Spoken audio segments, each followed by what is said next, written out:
do have to deal with it.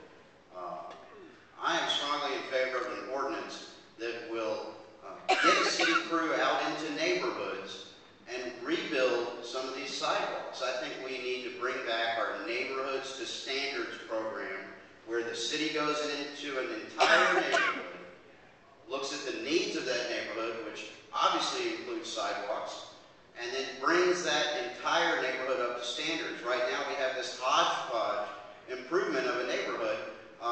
You know, go into any neighborhood, you'll see it. They're rebuilding one street while leaving the next street in decay. I think it's completely ridiculous. We need a neighborhoods to standards program.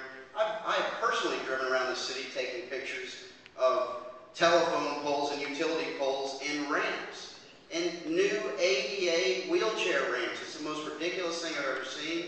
We need standards for placement of these utilities, and we need to underground some of these utilities. I absolutely believe the city really needs to step up, work with Centerpoint, and just get it done.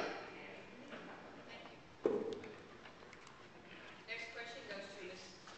Yolanda Navarro-Flores. Ms. Navarro-Flores, at times it is difficult to receive basic city services in the East End.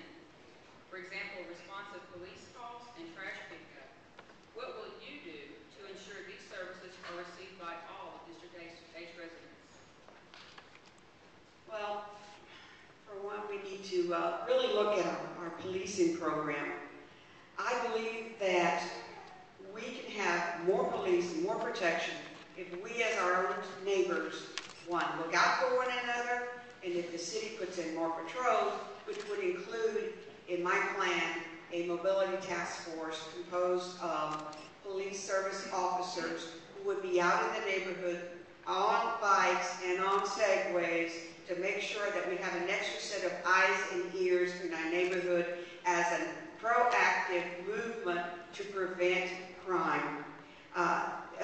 Neighborhoods like 2nd Ward have been ignored. I am a 2nd Ward native, and I lived at 3008 Garrow for a long, long time.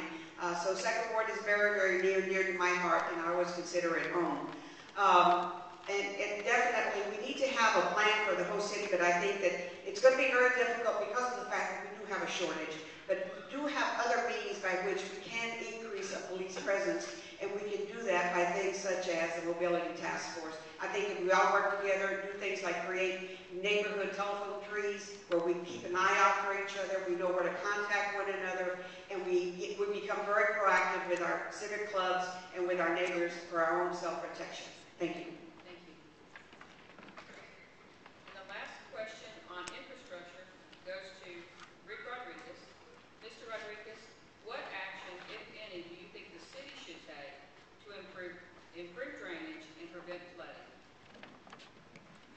Well, first of all, living not too far from here, growing up in Magnolia, growing up right down the street here, every time we have a torrential rain, guess what happens? We flood. How many times do we call and try to get the culverts clean every year? How many times do we call and try to get the gutters swept out? We need to be on a regular maintenance, simple as that. And the thing starts with, we talk about us being out here and trying to do a 6-year term or a 6-year agenda. We can do it, we can put it on paper, but guess what happens? Next administration comes in, department heads forget about us, forget about what we have on schedule. It's a shame that it takes too long to get these services implemented. We need to go out there as your council member and be hands-on. Find out what's going on in your streets. Be out there and making sure that these projects are done as a full-time council member. And that's what I'll be, as a full-time council member. Is come out here and take care of your neighborhoods, see what's going on there. Get away from behind the desk. You need someone who's going to relate to you, your problem, because many times, my mom and I lived all here, got flooded in so many times because no one goes out here and cleans these ditches on a regular scheduled maintenance. So for you, we need to come out here and give me the opportunity to go out here and try to alleviate this issue.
years, during the 90s, I was a community service officer, working in storefronts before there were super neighborhoods.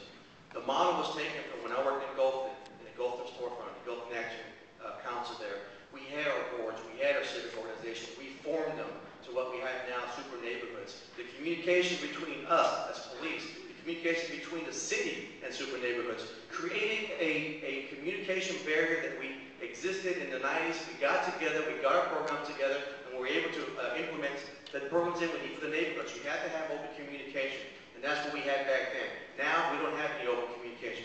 We are so widely separated. We have a gap of communication that we're dealing with right now for the last 10 years, is that we're dealing with infrastructures, we're dealing with capital improvements, we're dealing with policing, we're dealing with public safety and everything that we have without the communication from the super neighborhoods and civic organizations. We need to bring community policing back. We need to bring the community back to where we're accountable to you to serve as what you want us to do as a council member. So to bringing back that communication, I'm for these organizations. We need to strengthen them, to bring them all back together, have an open door policy, and be accessible to all these community organizations we have here now.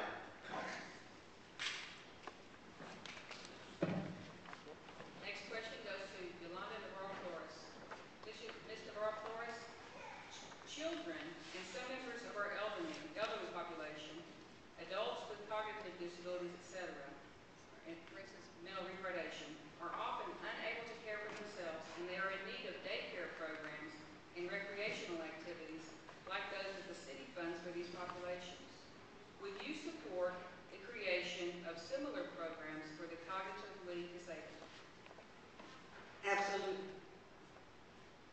Would you like to expound on that? I very definitely would look into expanding some of the programs, such as the ones that are offered here at Ripley House and other centers like Westgate House and the Salvation Army and the Multi-Service Center and the other centers over in Cottage Grove, because we do have senior citizens there, centers there, but we can also augment those centers with additional services for the folks that do have, unfortunately, some cognitive disabilities. And I'd like to see the city go into research on federal grants to see what additional monies we could be bringing in, because that's going to be part of a stimulus package. It's going to be employment for people in our city. It's going to have an economic impact, and it's going to have a tremendous social benefit, and that is to assist people who do have these disabilities and do it in such a way that we're sensitive, that we're caring, that we provide the right environment for them, and that we do it with a sustainable type of goal, and that we do it with long-range planning, so it's not just a quick come in and fix it and then leave type of service. It will be something that's long-term and something that will be sustainable. Thank you.